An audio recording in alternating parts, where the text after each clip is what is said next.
තෙරුවන් සරණයි ශ්‍රද්ධාවන්ත පින්වත් ඔබ සියලු දෙනාට පින්වත්නි සමසිත සූපත් කරන්නට ලෝතුරු ශ්‍රී සද්ධර්මය මුළුලවටම බෙදා හරින බෞද්ධ නාලිකාවේ කුරුණෑගල මධ්‍යස්ථානය මගින් ඔබ වෙත ගෙන එන මේ උතුම් සදහම් දේශනාව මෙලෙසින් ආරම්භ කිරීමටයි මේ සූදානම් වන්නේ.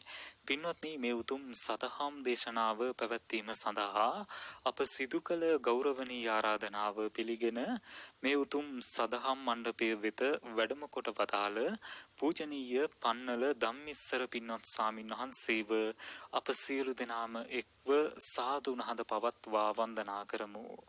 සාදු සාදු සාදු.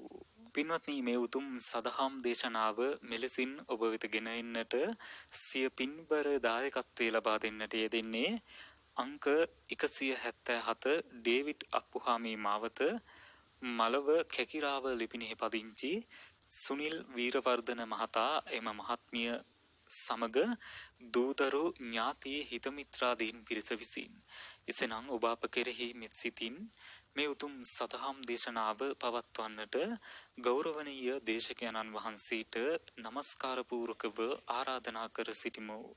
අවසරයි ස්වාමින් වහන්සේ. සාදු සාදු සාදු. समन्त चक्रवालेषु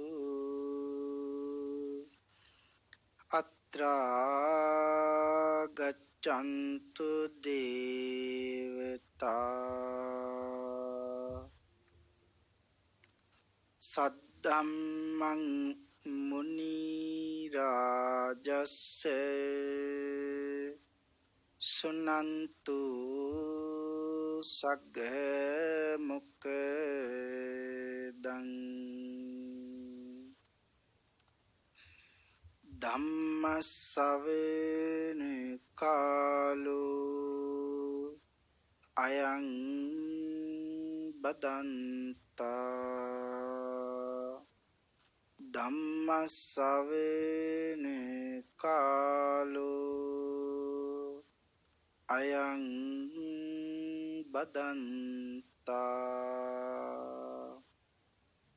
सद्धम्म सवेन कालो अयं बदन्ता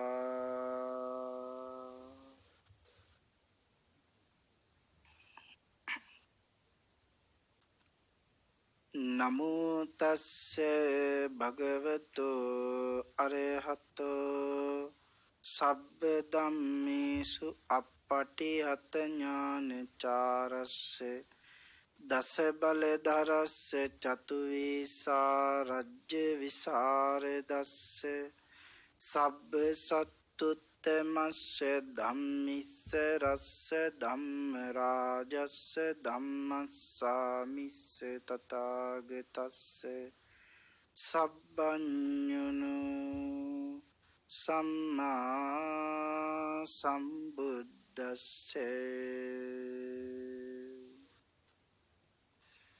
नमो तस्से भगवतो अरहतो सब्ब धम्मेषु अपटिहत ज्ञानचारस्य दस बलधरस्य चतुर्विशारज्य विशारदस्य सब्ब सत्तुत्तमस्य धम्मिस्सरस्य धम्मराजस्य धम्मस्सामिस्य तथागतस्य सब्बञ्जुनो सम्मा सम्बुद्धस्य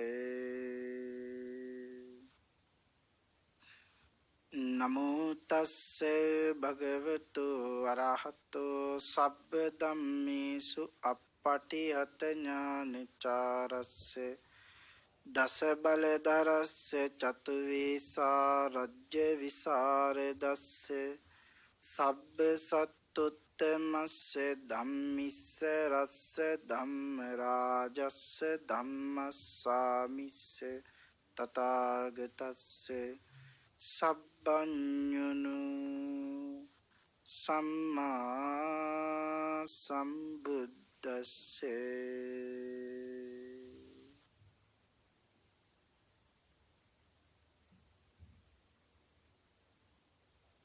කතඤ්ඤු කත වේදී පුග්ගලෝ දුල්ලභෝ ලෝකස්මින් තීති.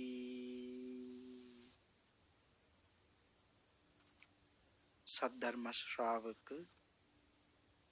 කාරුණික ගුණගරුක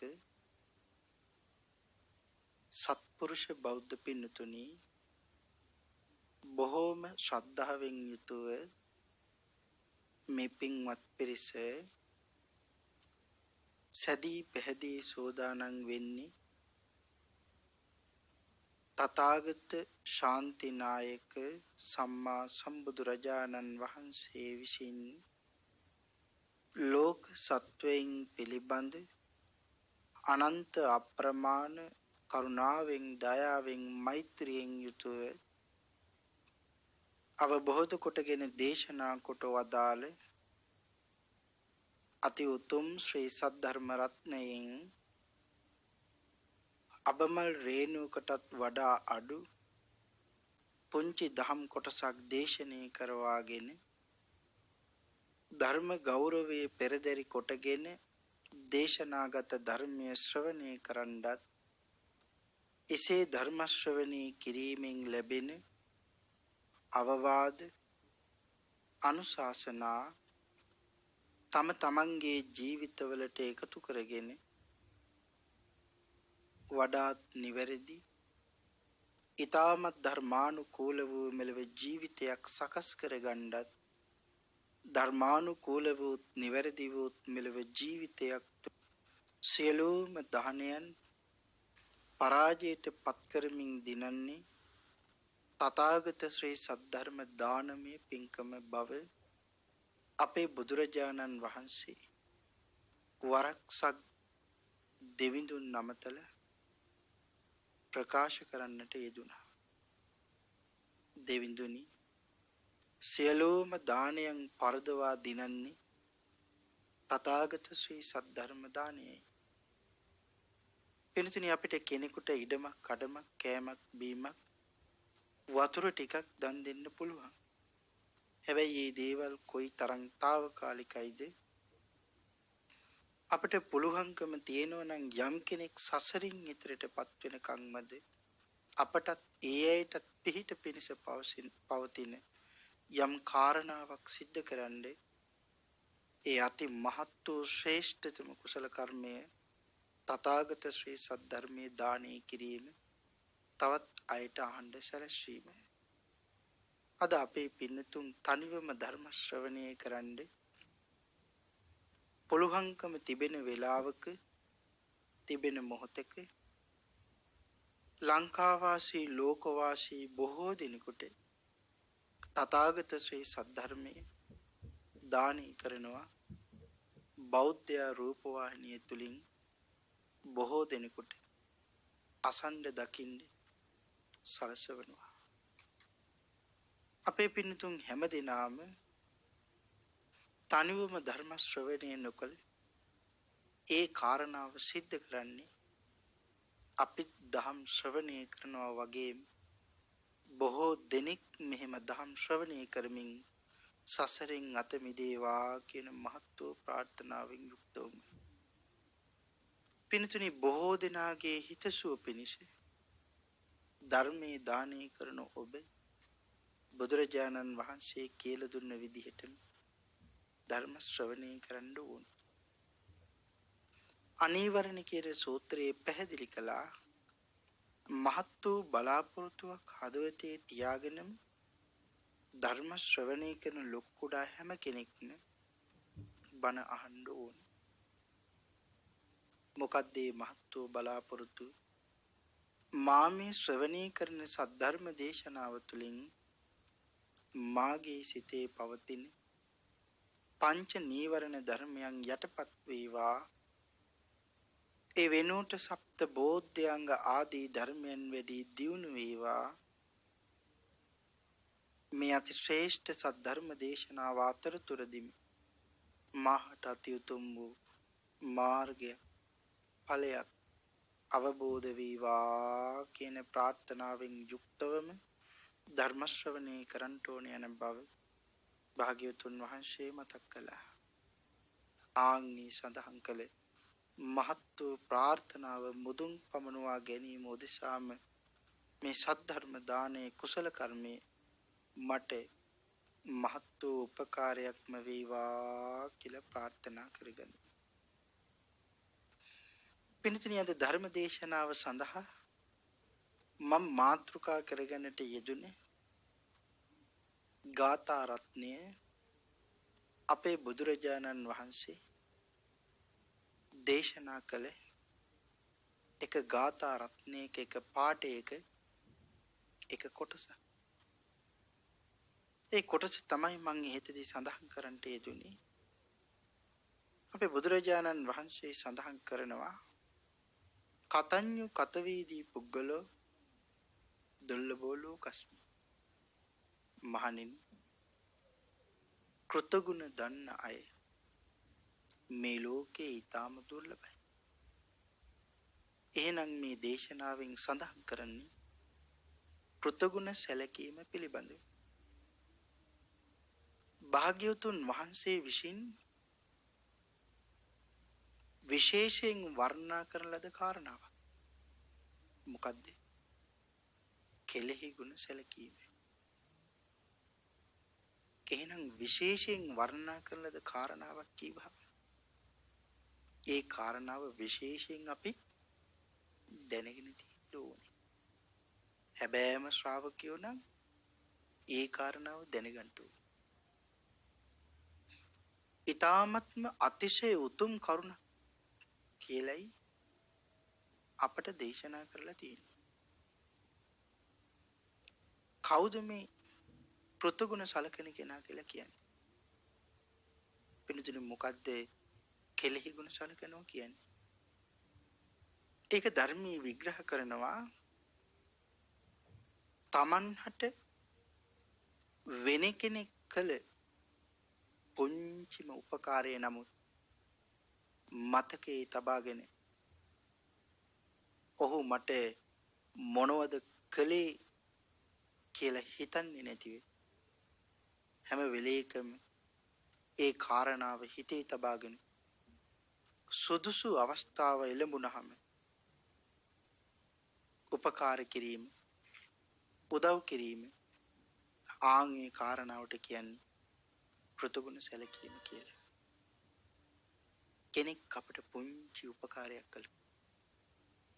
ඒ මනුස්සයා ලොකු උපකාරයක්ද පුංචි උපකාරයක්ද මට මේ කළේ කියලා හිතන්නේ නැතිව වෙලාව ආපුවම ආන්ගේ අහිංසකයට උපකාර කිරීම, උදව් කිරීම, ඒකට කිව්වේ උපකාර කිරීම, කෘතගුණ සැලකීම. එහෙනම් කෘතගුණ සැලකීම බුදුරජාණන් වහන්සේලාද උත්තම වූ ආර්ය සත්පුරුෂයන් වහන්සේලාද විශේෂයෙන් වර්ණනා කරනද කාරණාවක් කියලා සඳහන් කරනවා. මේ කාරණාව නිවනට අදාළයි. කෙනෙකුට හිතෙන්න පුළුවන් කෘතගුණ සැලකීම නිවනට අදාළ වෙනවද? කෘතගුණ සැලකීම කොයි තරම් නිවනට අදාළ වෙන කාරණාවක්ද? සත්පුරුෂයෝ කොයි තරම් අපට කෘතගුණ සැලකනවද? අපිත් මේ ධර්මයේ අහන්නේ, අපිත් මේ ධර්මයේ දරන්නේ වෙන කවුරුවත් නිසාද? නෑ. අපිත් මේ බණ අහන්නේ, අපිත් මේ ධර්මයේ දරන්නේ සත්පුරුෂයෝ නිසා. එහෙමනම් හැබැයි මේ ලෝකේ ඉන්න මහා සත්පුරුෂයන්න් වහන්සේ කවුද? ඒ තමයි අපේ බුදුරජාණන් වහන්සේ. උන්වහන්සේ ඇයි මහා සත්පුරුෂයන් වහන්සේ වෙන්නේ? අපෙන් දෙයක් බලාපොරොත්තුුනේ නැති අපට සංසාරයේ නැමැති යෝගේ තරණය කරන්න, දුක් විඳින සසරෙන් මිදෙන්න උපකාර කළා. අපේ නිවන වෙනුවෙන් උන්වහන්සේ කොයි තරම් දුක් විඳද. හැබැයි අපෙන් කිසි දෙයක් බලාපොරොත්තු නොවේ. කෘතගුණ සැලකීම මංගල කාරණා ඇතුළේ සඳහන් කරලා තියෙනවා.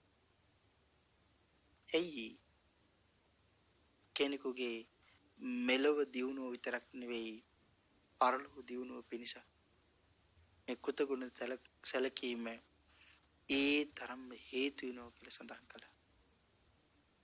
නිවන් දකින්නටද මහත් වූ උපකාරයක් වෙනවා කියලා සඳහන් කළා.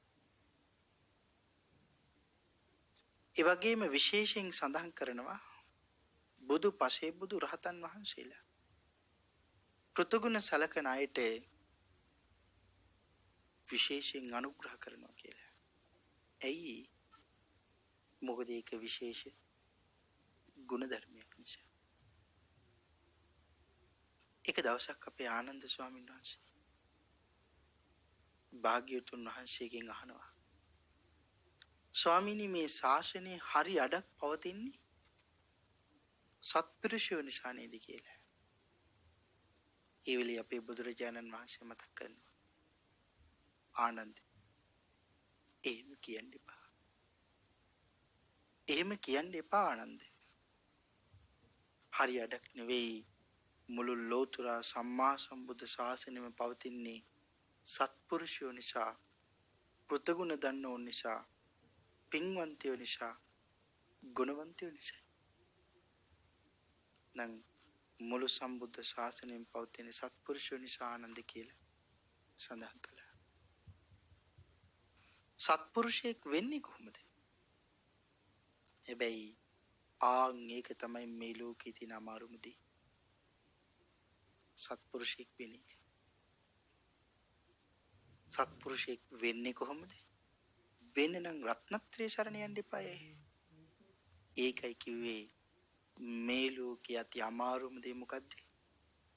මේ ලෝකේ අමාරුයි කියලා යම් දෙයක් තියෙනවා නම් ඒ දේවල් අතරින් පළමුවෙනිම අති අමාරුම දේ තමයි බුදුරජාණන් වහන්සේගේ ශ්‍රාවකෙක් කෙනෙක්.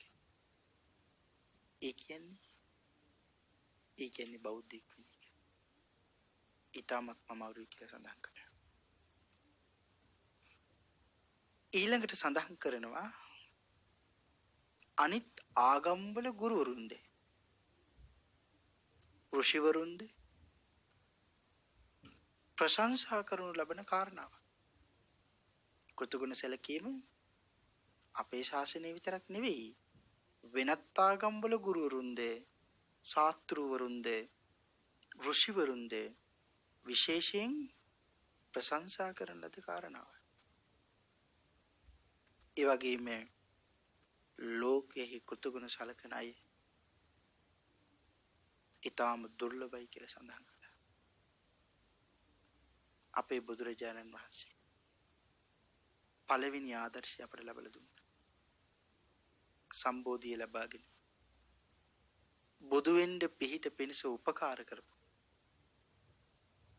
බෝධීන් වහන්සේට සතියක් පමණ ඇසපියේ නොහෙලා බලන් ඉඳලා අනිමිෂ ලෝචන පූජාව කරලා අපට ඒ කාරණාව තුළ විතරක් ධර්ම සාගරයක් විවර කරලා දුන්නා.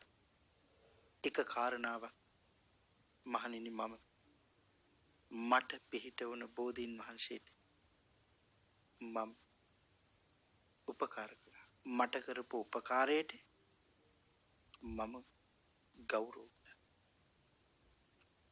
බෝධීන් වහන්සේ කිව්වද පින්නොත ඉන්නේ මං යට ඉඳගන්න, අවුවෙන් වැස්සෙන් මං ඔබව බේරවන්න, ඔබ මං යට ඉඳගෙන බුදු බව ලබා ගන්නට. එහෙම කිව්වද ගහ?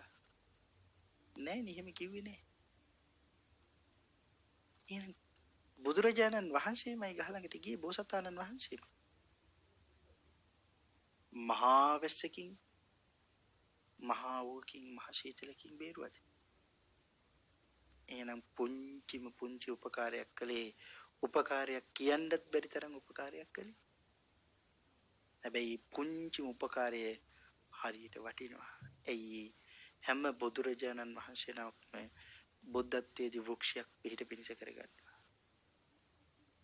අපේ බුදුරජාණන් වහන්සේ ඒ වෘක්ෂයේ දිහා බලාගෙන සතියක් ඇසපියුණු වෙලා අනමිස ලෝචන පූජාව සිද්ධ කළා. අපි පින්තුන් හිතන්න මේක කරන්න පුළුවන්ද අපට? අපට අපි තප්පර 60කට විනාඩියකට කී වතාවක් නම් ඇස්පිල්ලම් හෙලනවාද? පින්තුනි මේ ඇස්පිල්ලම් ඇයි අපි හැම වෙලෙම හෙලන්නේ?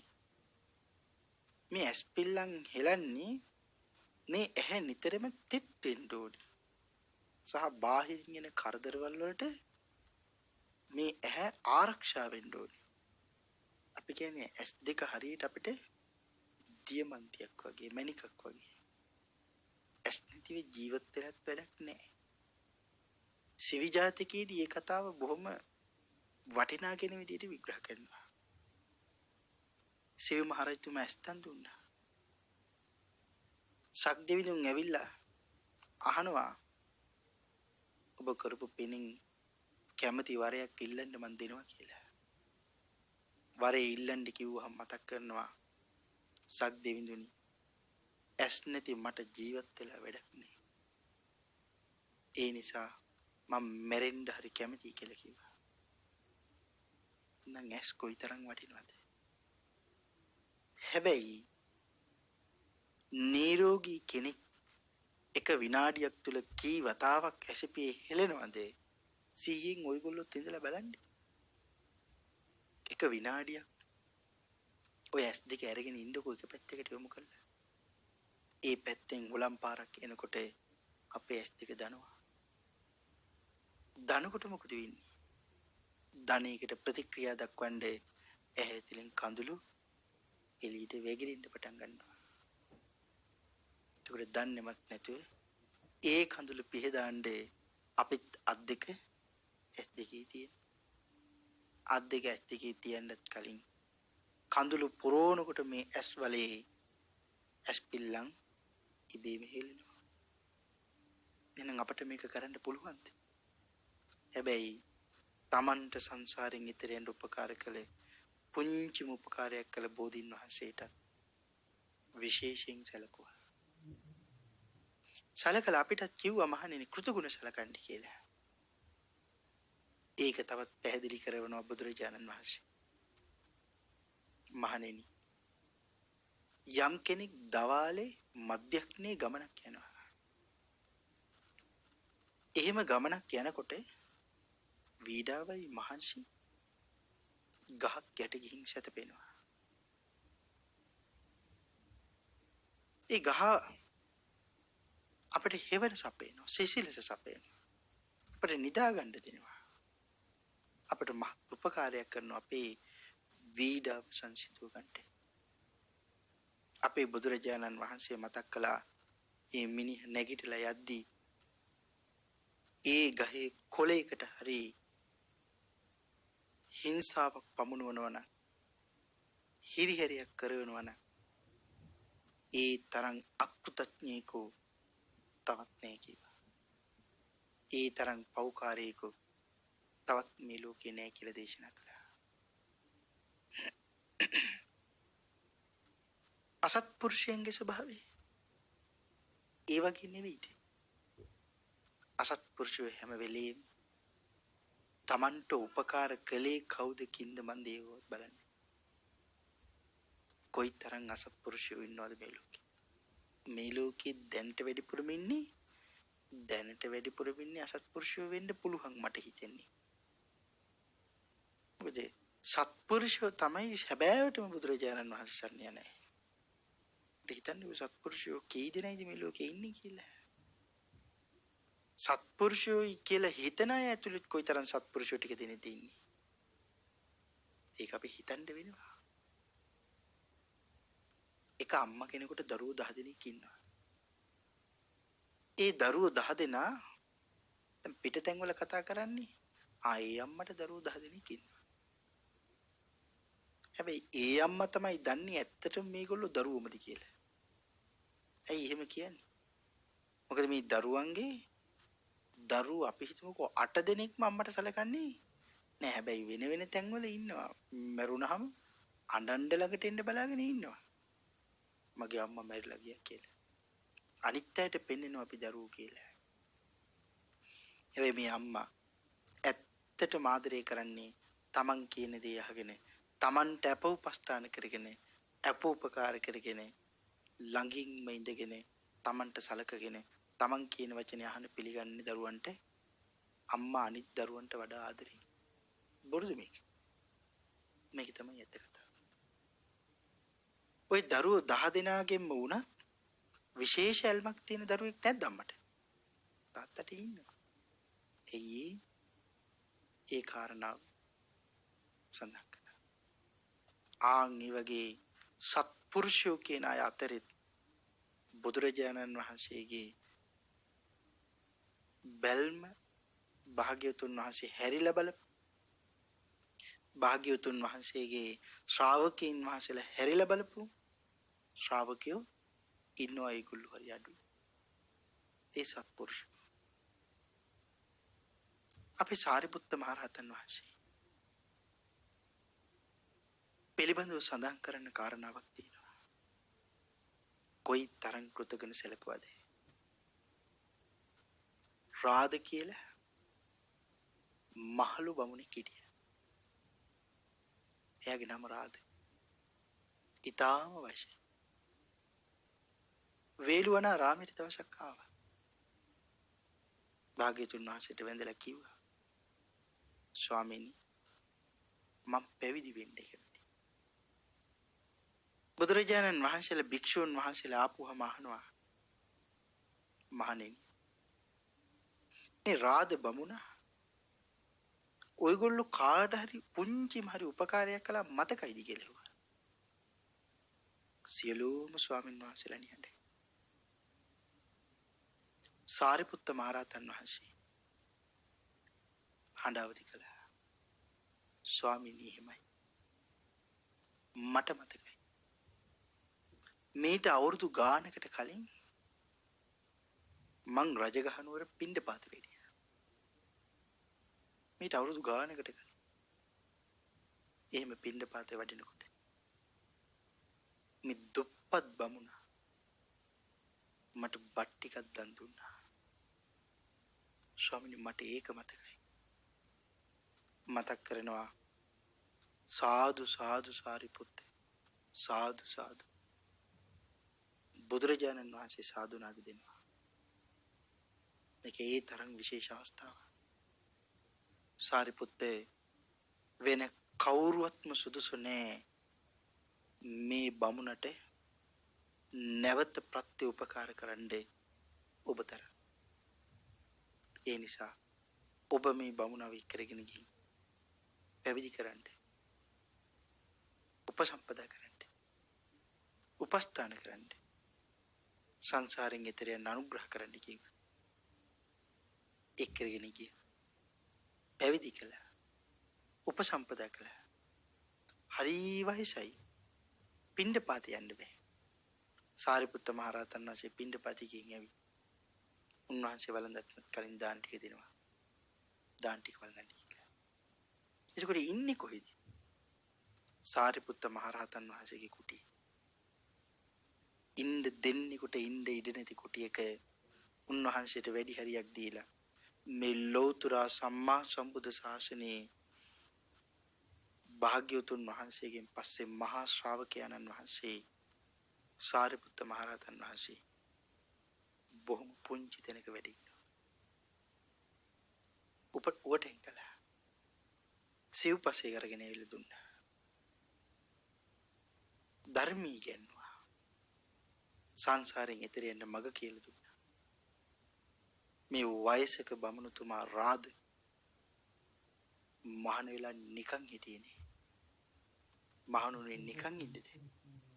නේ කැපකිරීම කරන්න. මේ මහා සත්පුරුෂයන් වහන්සේ මට උපකාර කරනවනි කියලා කොයි තරම් ප්‍රීතියක් තියෙන්නේ නැද්ද?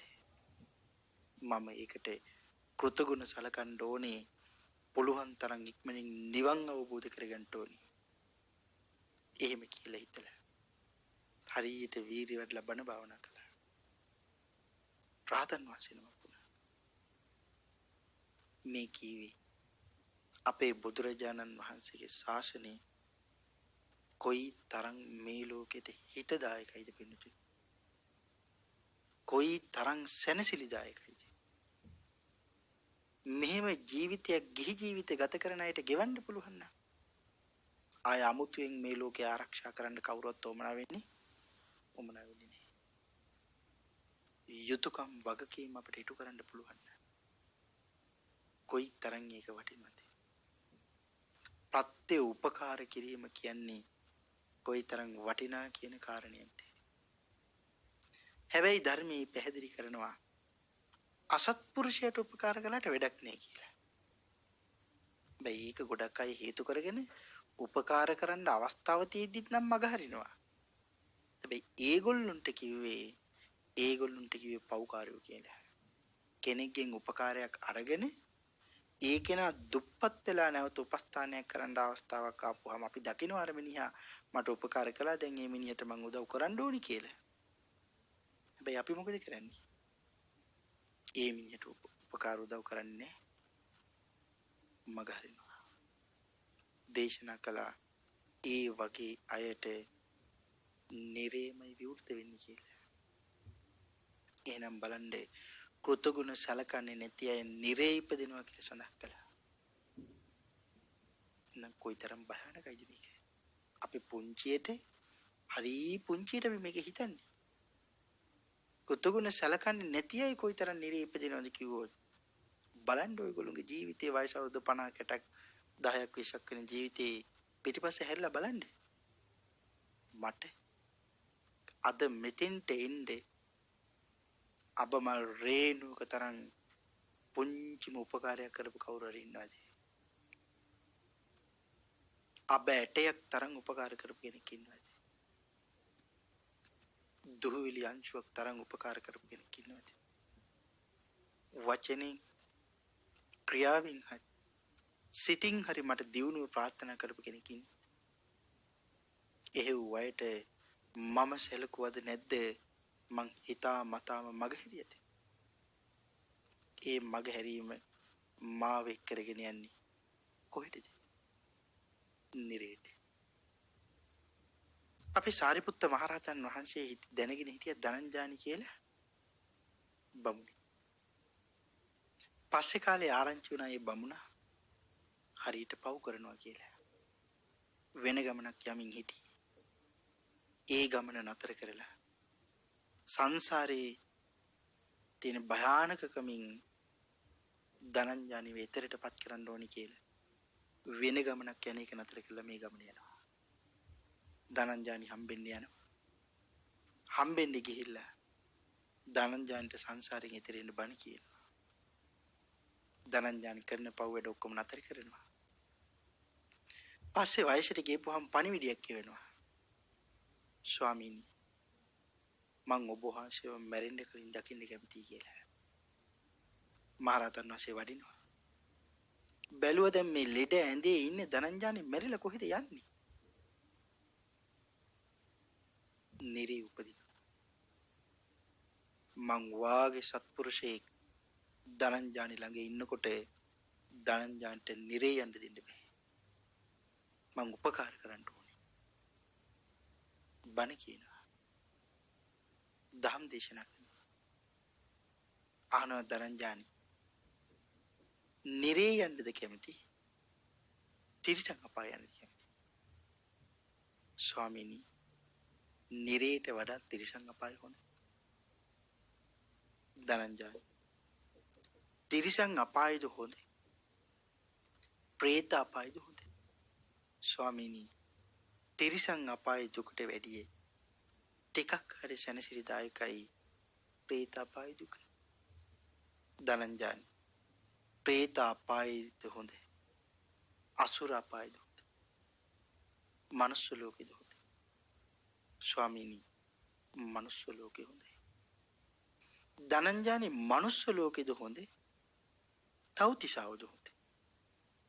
ස්වාමිනී තවතිසා හොඳයි. මේ විදිහට සියලෝම දිව්‍ය ලෝක දක්වලා බ්‍රහ්ම ලෝක දක්වාම කරගෙන යනවා.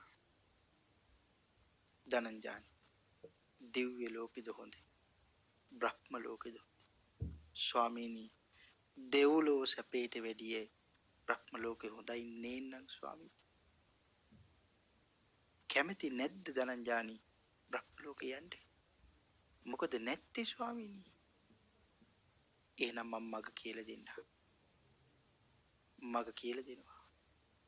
ලෙඩ ඇඳේ මැරෙන්න වැටිලා ඔත්පල වෙලා මෛත්‍රී කර්මස්ථානය උගන්වනවා.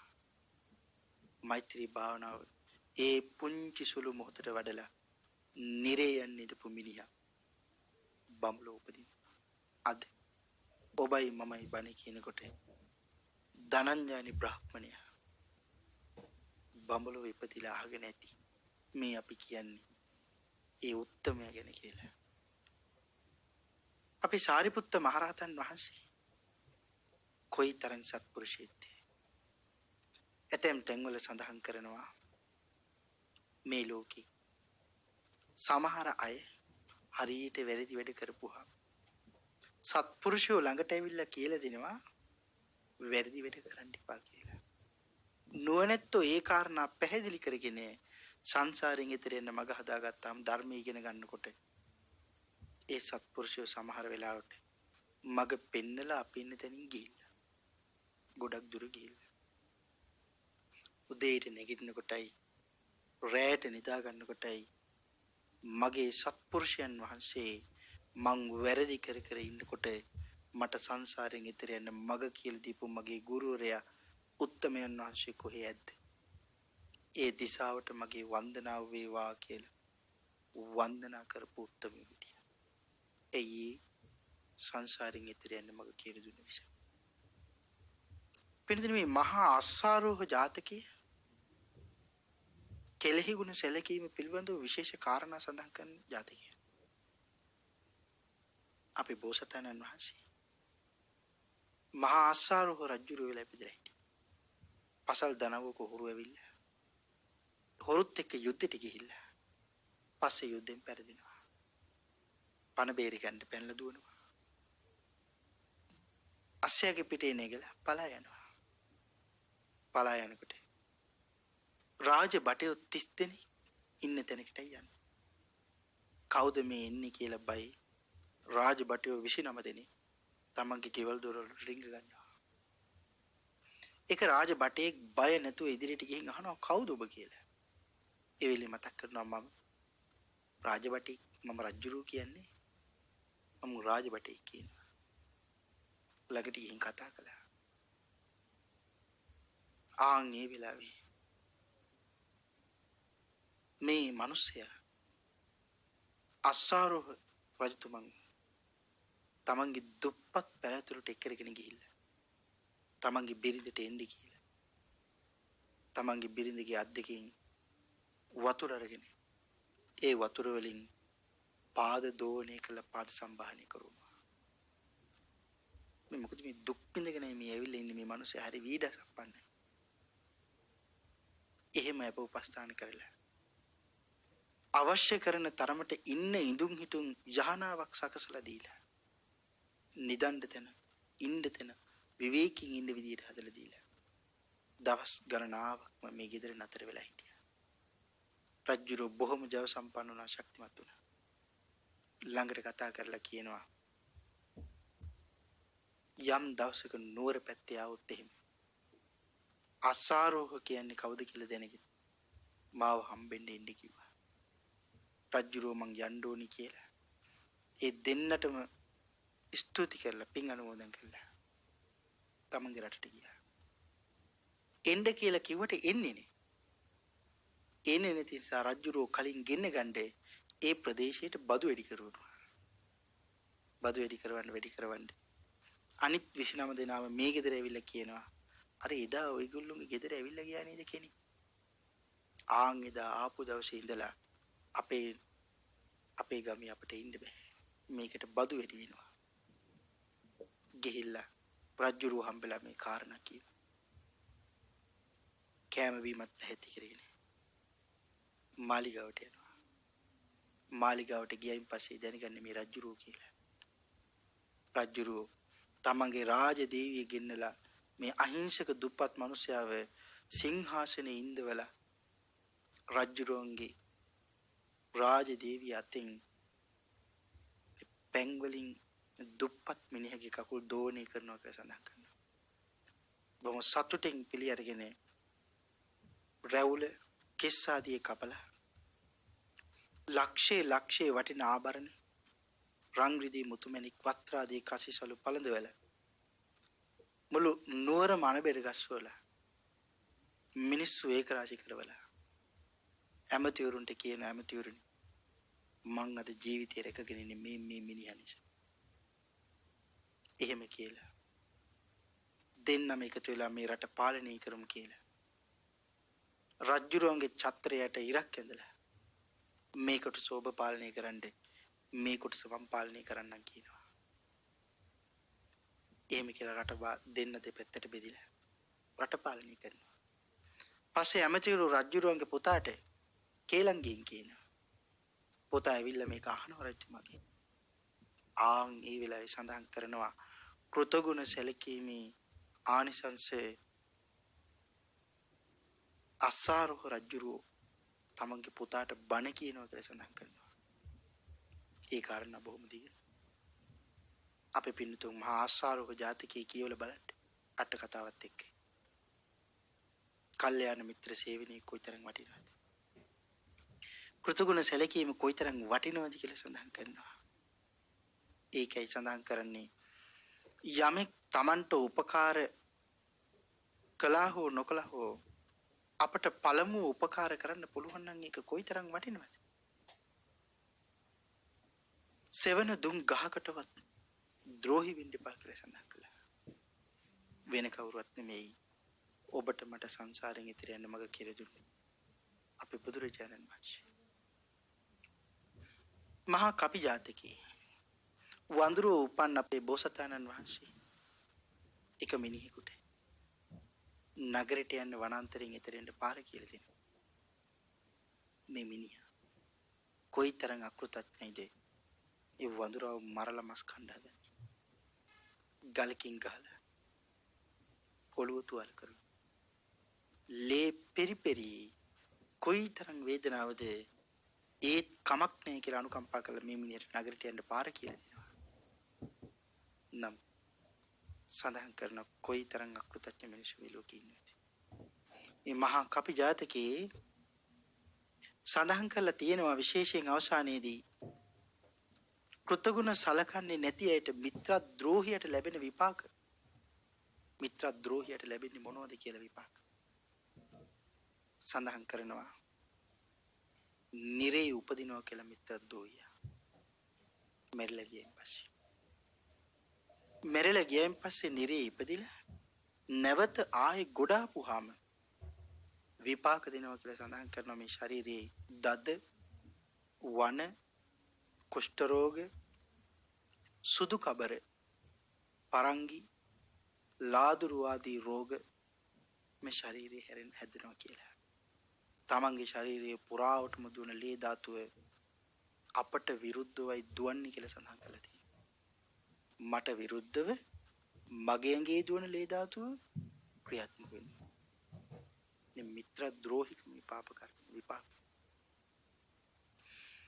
ඒ වගේම සඳහන් කරනවා දෙහි ගෙඩි, දොඩම් ගෙඩි, දොඹ ගෙඩි තරමට මේ ශරීරයේ බිබිලි හැදෙනවා කියලා. කිලාස ආදී රෝග හට ගන්නවා කියලා සඳහන් කරනවා. මරණින් පස්සේ නරකයේ උපදිනවා කියලා සඳහන් කරනවා. නරකයෙන් මිදලා මනුස්ස ලෝකයට ආපුවාම ආංගරෝගේ දුක් විඳින තත්ත්වයටපත් වෙනවා කියලා සඳහන් කරනවා. මේ කෙලෙහි ගුණ දන්නේ නැති අයට ලැබෙන විපාක. ධර්ම දේශනාවට ලැබිලා තියෙන කාලය අවසන් නිසා අපි ධර්ම දේශනාව අවසන් කරන්න කටයුතු සම්පූර්ණ කරගමු. පින්තුනි, ජීවිතයක් ලැබුවා. මේ ජීවිතයේ ඔබට මට අද මෙතෙන්ට වෙන්න මග කියලා දුන්න සත්පුරුෂයෝ කොයිතරම් අපිට අමතක වෙලා ඇද්දද? ඒ වෙනුවෙන් ඒගොල්ලොන්ට මල් පුදා හෝ ඒ වෙනුවෙන් පින්කම් කරලා හෝ ඒ අය වෙනුවෙන් වන්දනා කරලා හෝ ඒ අයව සිහිපත් කරන්න පුළුවන් නම් ආන් ඒ කාරණාව කොයි තරම් වටිනවද? ඒට පින් හරි අනුමෝදන් කිරීම කතුගන සැලකීමක් වශයෙන් දෙමව්පිය අපිට ජීවිතය දුන්නා. අපිට ජීවිතය දීලා ඒගොල්ලෝ යන්න ගියා. එහෙනම් ඒගොල්ලෝ සිහිපත් කළාට පින් දෙන එක. අයන්න හරි ලියන්න කියන්නේ උගන්වපු ගුරුවරුන්ට උපස්ථාන කරන එක. කොයිතරම් වටිනවද? අපේ පින්තුන් මේ ලබාගත් දුෂ්කර මනුෂ්‍ය ජීවිතේ කොයි තරම්නම් කෘතගුණ සැලකීම මේ ජීවිතේ ප්‍රගුණ කළාද? තවත් ප්‍රගුණ කරන්න තියෙනවද? ඒ මහත් වූ ගුණාංග පුරමින් සීලවන්ත වෙලා තව තවත් ධර්ම ශ්‍රවණය කරමින් භාග්‍යවතුන් වහන්සේ අනුමත කළ ශ්‍රාවකෙක් බවට පත් වෙලා සංසාර සාගරයෙන් එතර යන්නේ ඊ타ම ඉක්මනින් කෙටිමන් විවර වේවා කියලා ආශිර්වාද කරනවා. මේ උතුම් වූ සද්ධර්ම දේශනාවෙහි පින්වන්ත දායකත්වය නම්බර 177 මලව කැකිරාව පදිංචි සුනිල් වීරවර්ධන පින්වත් මහත්මාණන් සහ එම මහත්මිය ඇතුළු දුවා දරුවන් මොනුබුරු මිරිවිරියන් ඥාතිවරුන් සත්පුරුෂ හිත මිතුරන් ආදී කල්යාණ මිත්‍රයන් විසින් උතුම් වූ වරමුණ සහභාගී වූ සියලුම දෙනා නමින් නැසී පරලෝ සැපත් සියලුම ඥාතින්ට මේ සියලුම පින් අනුමෝදන් වේවා. ඒ ඥාතිවරුන් සියලුම දෙනාම සංසාර දුකින් අත මිදීමටපත් වී ආර්ය ධර්ම අවබෝධයෙන් සැනසේවා කියලා පින් පමුණවනවා. රත්නත්‍රි ආශිර්වාදයේ ප්‍රාර්ථනා කරනවා. විශේෂ ප්‍රාර්ථනාවක් ලෝවටා වැඩ සිටින මහා සංඝ රත්නයේට චිරාත් කාලයක් සම්බුද්ධ ශාසනය ආරක්ෂා කිරීමට සුරක්ෂා කිරීමට නිර්මල වූ පර්යාප්තිය ඒ විදිහටම පවත්වාගෙන යාමට ශක්තිය ධෛර්යය වාසනාව නිදුක් නිරෝගී චිර ජීවනයේ උදාපත් වේවා කියලා මහත් වූ ආශිර්වාදයක් සිද්ධ කරනවා. ඒ වගේම කොරෝනා වදුරෙන් මුළු ලෝක ධාතුවම නිදුක් නිරෝගී සුවපත් වේවා කියලා ප්‍රාර්ථනාවන් සිද්ධ කරනවා. මේ මාහිඟි ධර්ම දානමේ කුසල කර්මයේ සිද්ධ කරන පින්වන්ත ඔබ සියලු දෙනාට මෙලොව පරලොව දෙලොවම සුවපත් කර ගැනීමට රත්නත්‍රි ආශිර්වාදයේ උදාපත් වේවා. නිදුක් නිරෝගී චිර ජීවනයේ උදාපත් වේවා. උතුම් වූ නිර්මල පර්යාප්තිය අසන්නෙම්වා දරන්නෙම්වා වචනයෙන් පුරුදු පුහුණු වන්නෙම්වා සම්මා දිට්ඨිගත වන්නෙම්වා සත්පුරුෂයන්ගේ විශේෂ අනුකම්පාව උදාපත් වන්නෙම්වා සසරින් එතරටපත් වන්නට ශක්තිය ධෛර්ය වාසනාව උදාපත් වේවා කියලා ප්‍රාර්ථනාවන් සිද්ධ කරනවා. ඒ වගේම පැමිණි සිටින සියලුම දෙනාම හා ධර්ම ශ්‍රවණය කරන සියලුම දෙනාටද කල්යාණ මිත්‍රයන් මුණ ගැසී ඊ타ම ඉක්මන් භවයකින් නිර්වාණය සාක්ෂාත් කර ගැනීමට හැකියාව උදාපත් වේවා කියලා ප්‍රාර්ථනාවන් සිද්ධ කරනවා. සම්මා දිට්ඨිගත දෙවියන් බ්‍රහ්ම රාජීන් මේ පින් අනුමෝදන් වේවා කියලා ප්‍රාර්ථනා කරමු. ඒ වගේම අවසරයි බෞද්ධ මාධ්‍ය ජාලයේ නිර්මාතෘවර බෝධිසත්ව ගුණෝපේත දර්ණාගම කුසල ධම්ම මහා ස්වාමින් වහන්සේ බොරලන්දී වජිරඥාන මහා ස්වාමින් වහන්සේ රටට දෙයට ලෝකයට නිර්මල වූ පර්යාප්තිය දානී කරන්න වේශින බෞද්ධ කාර්ය මණ්ඩලය ඇතුළු හැම දිනාටම මේ පින්පෙත් අනුමෝදන් වේවා කියලා පින් අනුමෝදන් කරමු. ධර්ම දේශනාව තුළින් මාරස් කරගත් සියලු පින් මා පැවිදි භූමියටපත් කළ ගුරු දෙගුරුන් ධර්ම මාර්ගයේ කියා දුන් පරම පූජනීය අවසරයි කෝරළයාගම සරණතිස්ස මගේ පින්තුන් වහන්සේටත් මේ සියලුම පින් අනුමෝදන් වේවා කියලා ප්‍රාර්ථනාවන් සිද්ධ කරනවා. මෙදිරි තුර සද්ධර්ම ශ්‍රවණය කළ ඔබටත් මටත් ඊ타මත්ම ඉක්මන් භවයක ඊ타මත්ම කෙටි කාලයකින් සුඛ සහගත ප්‍රතිපදාවෙන් ආර්ය ධර්ම අවබෝධයෙන් සැනසීම උදෙසාම මගේ භාග්‍යවතුන් වහන්සේගේ ආශිර්වාදයෙන් මේ මහත් වූ කුසල කර්මය පාරමී ධර්මයන් බවටම පත් වේවා කියලා ප්‍රාර්ථනා කරගන්න. ආකාසට්ඨා ච බුම්මට්ඨා දේවානාගා මහිද්దికා පුඤ්ඤන්තං අනුමෝදිත්වා චිරන් රැක්කන්තු ලෝක සාසනං තී දේවෝ වස්සතු කාලේන සස්්‍ය සම්පත්ති හෝතු ච පීතෝ භවතු ලෝකෝ ච රාජා භවතු ධම්මිකෝ. සාදු සාදු සාදු. පින්වත්නි, පුරා හෝරාවකට ආසන්න කාලයක් ඔබටත් මටත් ධර්මයෙන් අනුශාසනා කළ පූජනීය පන්නල ධම්මෙස්සර පින්වත් ස්වාමින් වහන්සේට නිදුක් නිරෝගී චිරජීවනයත් උන්වහන්සේ ප්‍රාර්ථනීය බෝධියකින් ඒ උතුම් චතුරාර්ය සත්‍ය ධර්ම අවබෝධය පිණිසත් අප විසින් රැස් කරගන්නට යෙදුණු සියලු කුසල් උන්වහන්සේට සාදු නාද පවත්වා අනුමෝදන් කරමු. සාදු සාදු සාදු. පින්වත්නි, ඒත් සමගින් බෞද්ධ නාලිකාවේ කුරුණෑගල මධ්‍යස්ථානයේ මගින් ඔබ වෙතගෙන මේ උතුම් සදහම් දේශනාව මෙලෙසින් නිමාවට පත්වනවා. ධර්ම ශ්‍රවණය කළ ඔබ සියලු දෙනාට මේ ගෞතම බුදුසසුනේදීම ඒ උතුම් චතුරාර්ය සත්‍ය ධර්මය අවබෝධ වේවා. තෙරුවන් සරණයි.